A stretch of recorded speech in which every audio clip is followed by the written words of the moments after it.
Sattar chairman মহাদেবপুরের আমাদের দীর্ঘদিনের পথ চলার সাথী ছিলেন, তাদের সবার আত্মার মাগফিরাত কামনা করছি এবং আজকের এই ইফতার অনুষ্ঠানের মাধ্যমে আমরা তাদের জন্য দোয়া করব ইনশাআল্লাহ।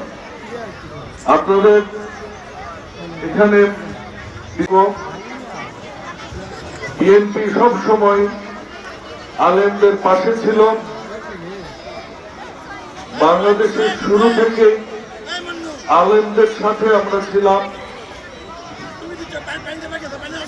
সংবিধানে বিসমিল্লাহির রহমানির রহিম লিখেছিলেন আমাদের নেতা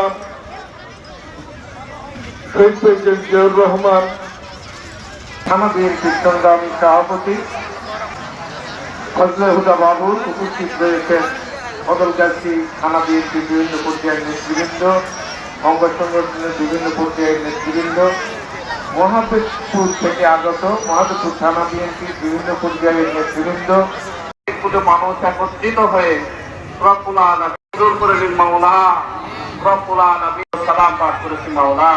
আয় আল্লাহ, এর হাদিয়াগুলো জানাবে মুহাম্মদুর রাসূলুল্লাহ সাল্লাল্লাহু আলাইহি ওয়াসাল্লাম।